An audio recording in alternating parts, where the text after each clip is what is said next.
इसकी स्टोरी बताओ, क्या स्टोरी है? स्टोरी बताओ, क्या स्टोरी है इसकी? चंद्रगुप्त की क्या स्टोरी है? देखा तो है ना चंद्रगुप्त मौर्य। तो मौर्यन साम्राज्य के जो फर्स्ट कह सकते हो तुम वो थे ruler, he was Chandragupta Maurya, और उन्होंने इसकी नींव भी रखी थी।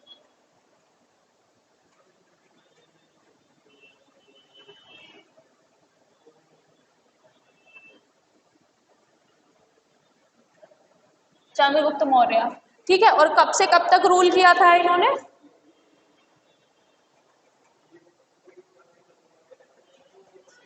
क्या हुआ? नहीं बोलो।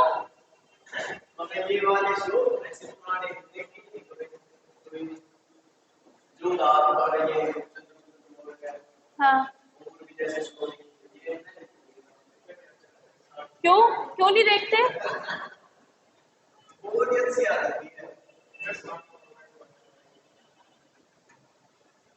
अच्छा, क्या देखना है तुम्हें? मतलब कुछ लड़ाई झगड़ा या क्या? एक्शन? एक्शन पसंद है मतलब, है ना? चलो, वो वेरी करता है ना बच्चे। जो हम हमारे टाइम पे तो ऑप्शन अवेलेबल नहीं थे, उस समय दूरदर्शन होता था और हमें वो जो दूरदर्शन पे आता था वो देखना पड़ता था, ठीक है। तो उस समय हमारे पास ऑप्शन नहीं थे कि अब तो तुम्हारे पास वेब सीरीज आ गया, नेटफ्लिक्स आ गया, ये सब चीजें आ गई हैं। और आई एम नॉट सेइंग कि नेटफ्लिक्स से या इन चीजों पे अच्छी चीजें नहीं आती है, बहुत अच्छी अच्छी चीजें भी है। कोटा फैक्ट्री आई या पंचायत आई, जो वन ऑफ फेवरेट हैं। ये कुछ चीजें ऐसी हैं जो देखने लायक है। तो चंद्रगुप्त मौर्य बेसिकली, जो चंद्रगुप्त मौर्य थे वो किसकी हेल्प से पहुंचे थे वहां पर? 25 ईयर्स की इनकी एज थी और इन्होंने 25 ईयर्स में पाटलिपुत्र पर कब्जा कर लिया था। किसकी हेल्प से? चाणक्य, विष्णुगुप्त चाणक्य। जो एक स्टोरी है वो उस स्टोरी के हिसाब से क्या बताया जाता है? विष्णुगुप्त चाणक्य की जो स्टोरी है, उस स्टोरी में ये बताया है, मतलब जो अगर तुमने देखा हो कभी चंद्रगुप्त, तो उसमें ये दिखाया गया है कि चाणक्य, धननंद जो है चाणक्य का अपमान कर देता है कोर्ट में। और उस समय चाणक्य ये शपथ लेते हैं कि चाणक्य क्योंकि ब्राह्मण होते हैं, और तो वो ये शपथ लेते हैं कि मैं जब तक अपने जो केश हैं वो नहीं बांधूंगा, ऐसा कहा जाता है कि जब तक नहीं बांधूंगा, जब तक इसका ये जो धननंद है इसे इस पे से राजगद्दी पे से हटा ना दूं, है ना। तो फिर वो कुछ कूटनीति अपनाते हैं, और ये बातें किसमें लिखी गई हैं देखो। अब इमेजिनरी है या नहीं है ये बात अलग है, बट मुद्रा राक्षस अगर तुम कभी पढ़ोगे या तुम्हें कभी ये बुक मिल जाए पढ़ने को तो पढ़ के देखना। अब की जनरेशन पढ़ना नहीं चाहती, लेकिन मुद्रा राक्षस तुम उस पे यूट्यूब पे डाल के सुन सकते हो अगर तुम चाहो तो। मुद्रा राक्षस में लिखा हुआ है कि धननंद जो है राजा, वो चाणक्य का अपमान कर देता है, ठीक है। और चाणक्य ये शपथ लेते हैं कि मैं जब तक अपने केश नहीं बांधूंगा, जब तक मैं इसे इसकी राजगद्दी पे से ना हटा दूं। तो Chanakya was a very intelligent and man of courage, ठीक है।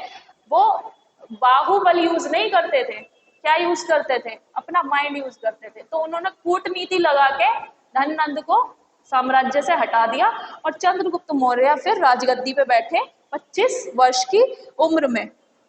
और उन्होंने फिर ऐसा नहीं कि सिर्फ वो बैठे और वहां पे राज किया, उन्होंने अपना जो है मैंने बताया था तुमको कि चंद्रगुप्त मौर्य ने कहाँ तक, इंदस वैली तक अपना साम्राज्य स्थापित कर लिया था। तो इंदस वैली तक उन्होंने अपना साम्राज्य स्थापित कर लिया था। और 305 में उनकी जो युद्ध हुआ था वो हुआ था सेल्यूकस निकेटर से, ठीक है। Seleucus Nicator. अब ये कौन था सेल्यूकस निकेटर?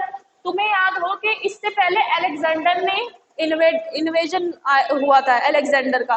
तो नॉर्थ वेस्ट में अलेक्जेंडर अपना जनरल अपॉइंट करके गया था, उसका नाम था सेल्यूकस निकेटर। फिर इनकी जो वो हुई एक तरह से इंडस के आसपास जो युद्ध हुआ वो सेल्यूकस निकेटर से हुआ। 305 इसे निकले ना बी, ठीक है, सेल्यूकस निकेटर से। लेकिन सेल्यूकस निकेटर से युद्ध होने के बाद इन्होंने ट्रीटी साइन कर ली। ट्रीटी मतलब संधि। एक फिर ट्रीटी साइन हुई और सेल्यूकस निकेटर ने अपनी बेटी चंद्रगुप्त मौर्य को मैरिज के लिए मतलब प्रस्तावित कर दी, मतलब उसने अपनी बेटी की शादी चंद्रगुप्त मौर्य से करा दी। तो he also gave his daughter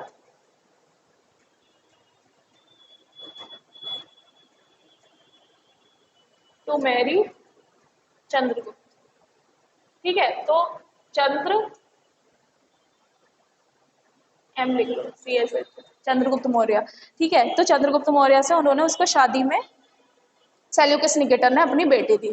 अब उसमें चंद्रगुप्त ने क्या दिया था सेल्यूकस को, मतलब ये बात याद करने की जरूरत नहीं है, लेकिन उसने 500 एलिफेंट दिए थे।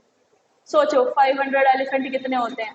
उस समय माइट किस बात से लगाई जाती थी कि तुम कितने शक्तिशाली हो, किस बात से पता चलता था?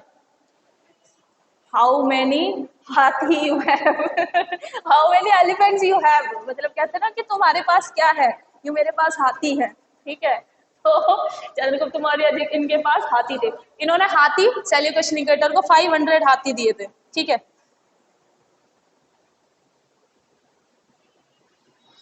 और जो तुम लोग इंडिका पढ़ते हो बेटा, इंडिका तो सेल्यूकस ने ही मैगस्थनीज को भेजा था। मैगस्थनीज को भेजा था, और मैगस्थनीज कौन था? Greek ambassador.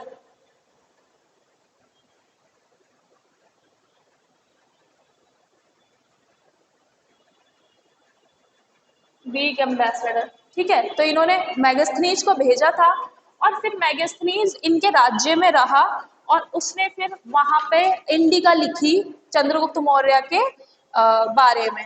ठीक है, और फिर अपनी लाइफ के एंड में चंद्रगुप्त मौर्य ने जैन धर्म वो कर लिया था, अपना लिया था एंड में।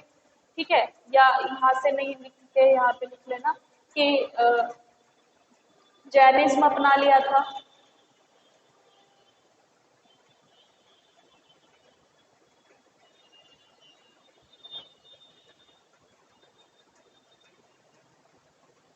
चंद्रगुप्त मौर्य ने जैनिज्म अपना लिया था, और मैंने तुमको बताया था जब हमने जैनिज्म पढ़ा था कि जहाँ पर वो रहते थे नॉर्थ वेस्ट में, नॉर्थ में बहुत बड़ा फेमाइन आया था। फेमाइन मीन्स अकाल पड़ गया था, और उस समय वो श्रवण बेलगोला चले गए थे। कहाँ? अभी प्रेजेंट में कहाँ है श्रवण बेलगोला?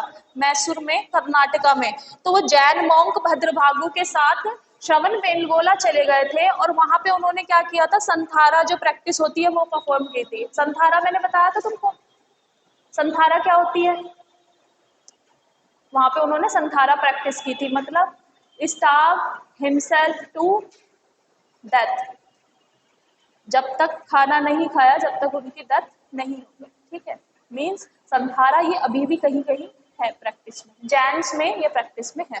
तो लास्टली उन्होंने संथारा जैन जैन धर्म अपना लिया, और उसके बाद जब वो श्रवण बेलगोला चले गए चंद्रगुप्त मौर्य, वहां पे उनकी डेथ हो गई। और डेथ ऐसे नहीं हुई थी वो, क्योंकि उन्होंने जैनिज्म अपना लिया था, तो ही स्टार्व्ड हिमसेल्फ टू डेथ। उन्होंने जब तक अन्न ग्रहण नहीं किया, जब तक उनकी डेथ नहीं हुई। ठीक है, तो this is all about Chandragupta Maurya.